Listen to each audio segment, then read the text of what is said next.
So I was listening to BBC 5 live phone-in program by Nicky Campbell this morning. Now for those who don't live in the UK, BBC Radio 5 Live is arguably the most listened to radio station when it comes to news and current affairs.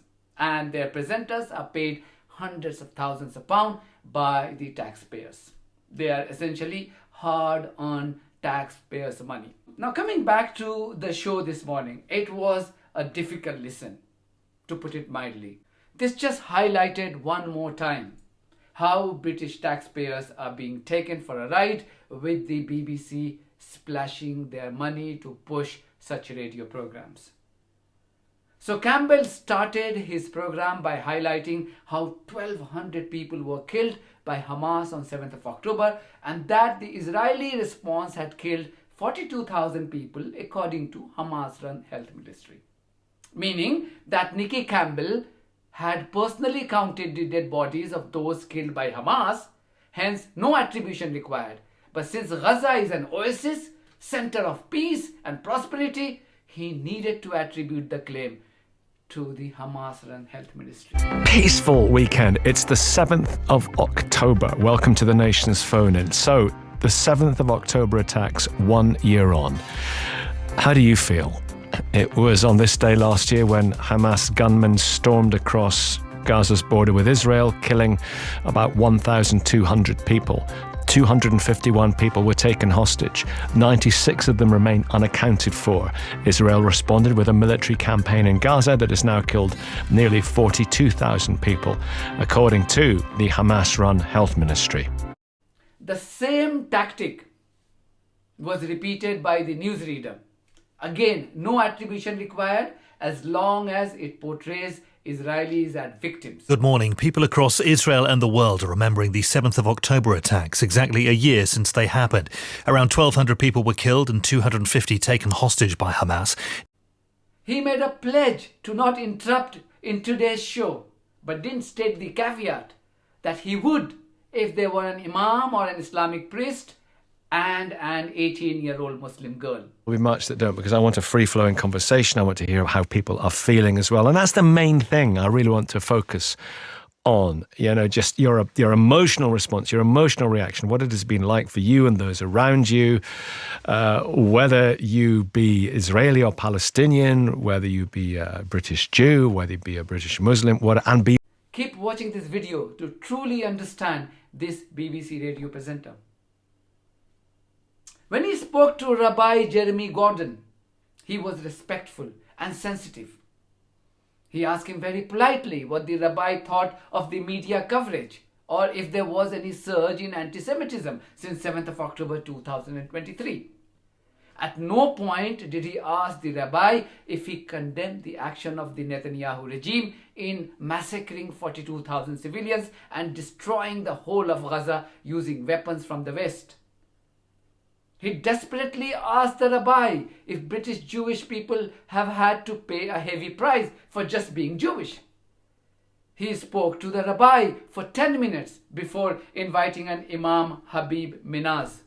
The Imam or Islamic priest had barely spoken for a minute when Nicky Campbell broke his rule for today and objected to him when he raised questions on the media coverage of the conflict.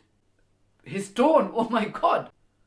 These guys are not even pretending anymore. Imam Habib, good morning, or Habib, if I may. Good morning. Good morning. Hope you're doing fine. What are your feelings today? To be fair, it's grief. The first thing that comes into my mind is grief. We're grieving the civilians that have passed away, that have been stuck in the middle of this conflict. The people who aren't really even got anything to do with the war.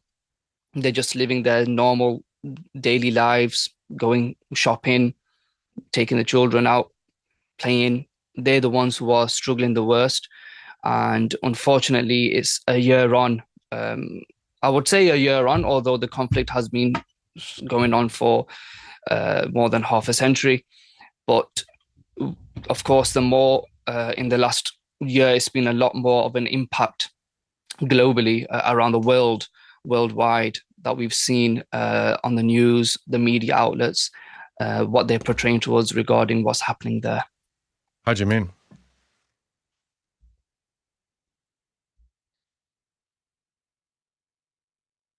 Hello?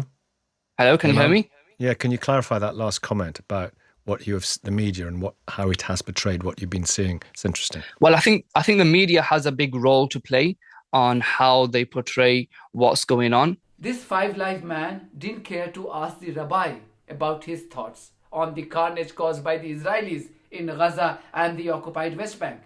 But he didn't miss the opportunity to grill the Imam on what he thought of the 7th of October attacks.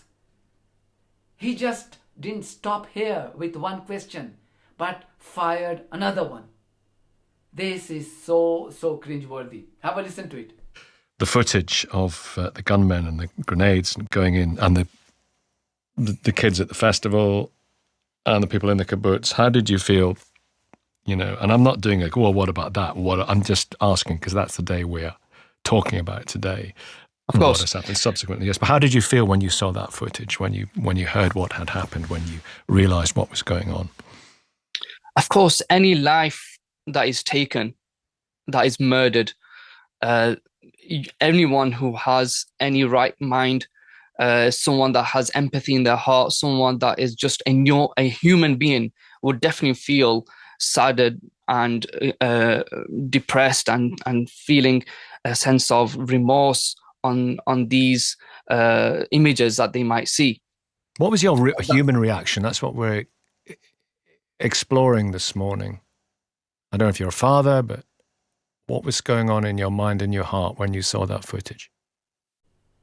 And then this Nicky Campbell chap has the audacity to say he wasn't doing what about this and what about that, although he was doing exactly that. So don't try to sound impartial and like an intellectual. Then this Five Live chap invited an 18-year-old caller on air. This 18-year-old Muslim girl hit the nail on the head when she invoked the Hiroshima bombing to highlight the destruction caused by Israeli forces.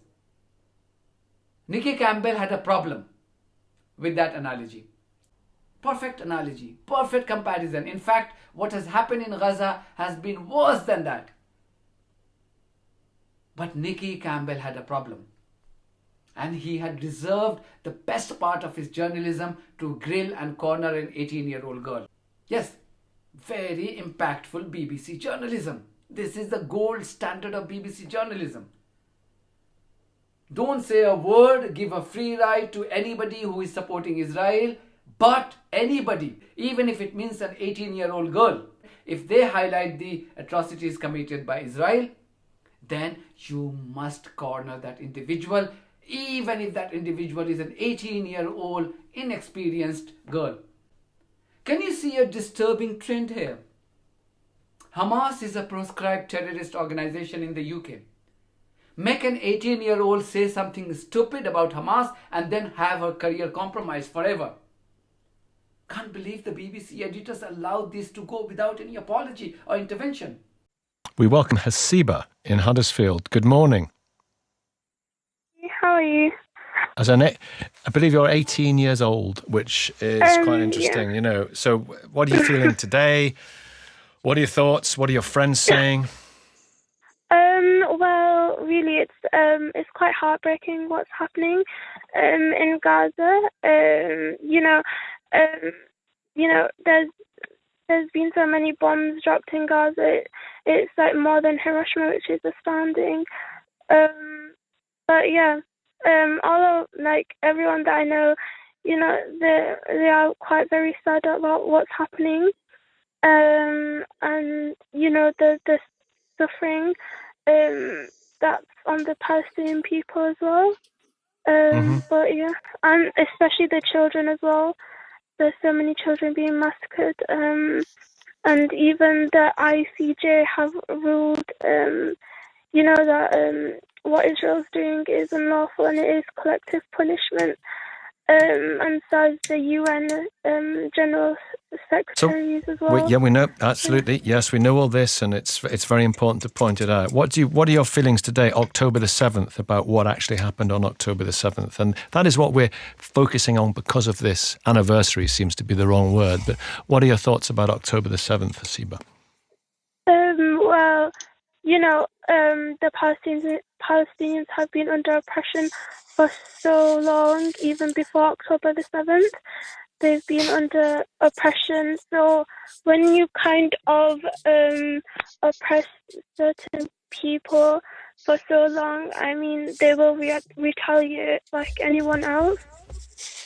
But obviously, like, the hostage situation and everything was not right, but Israel's done far much worse. Okay, Karen, I'll bring you back in here. There were many more cringeworthy moments, but I've only highlighted a couple here. Remember how he reacted to the Imam when he had merely hinted at media biases? Compare this reaction to this Jewish scholar when he berated the media and the BBC. It's amazing that the BBC say if a Muslim feels and it's Islamic phobia, then it's Islamic phobia. You don't say that at the same time when Jews have been abused. We have a mayor of London who openly has attacked Jews in this country. It was a misunderstanding. That's not what he meant. If somebody says something anti-Semitic, it's anti-Semitic. If somebody says something Islamic phobia, it's Islamic phobia. Why is it if somebody attacks or insults Jews, it seems to be a misunderstanding or accepted? And that is the biggest problem with the BBC. I won't forget when the missiles that Hamas launched and attacked the hospital and it misfired and it landed on the hospital, you had BBC journalists saying, I saw F-16s dropping bombs. We had Jeremy Bowen saying, it was a mistake, I reported it incorrectly. The whole world followed the BBC at the time and reported it was an Israeli attack on the hospital. Guess what happened? Biden then and all the peace initiatives that were about to happen then all got put off the cards. And that was an opportunity lost because the BBC deliberately put out misinformation to attack Israel. And that's what they do constantly. There are some journalists who go out the way to try and give it a narrative which is honest or at least equal. There are some who deliberately go out their way to attack Israel. The whole time you hear on the BBC, anti-Netanyahu people. Yes, he's not everybody's cup of tea. He was voted in democratically. Most people wanted him. Can I ask you, David? Can I ask you, David? Yes. I mean, if you want to slag off the BBC, I'm absolutely fine with that. Very relaxed about it. By the way, he also said that the comparison made by the 18-year-old girl between the genocide and destruction in Gaza and the Hiroshima bombing would be deemed offensive by many. He remembered to highlight this towards the end of the program, many minutes after the girl had spoken. Many people are picking up on the young Muslim caller earlier on saying it was akin to Hiroshima. Clearly that is something that a lot of people would find extremely offensive at what has happened in Gaza, no matter how horrific that has been. I will not say much on this. I will let you make up your own mind. But my question is, should this be tolerated by people who fund these outlets with their hard-earned money called license fee? Why should this be allowed? But why at the expense of our money? These taxpayers also include people who oppose this genocide. Isn't it a fair question? What do you think? That's it from me. Thank you very much for your support of this platform. If you do think that this platform is worth supporting, then you should consider supporting this platform on buymecoffee.com and Patreon. The details are there in the description of this video. In the meantime, if you haven't subscribed to my channel, please do so, because that's one of the many ways you can support independent journalism. God bless you all.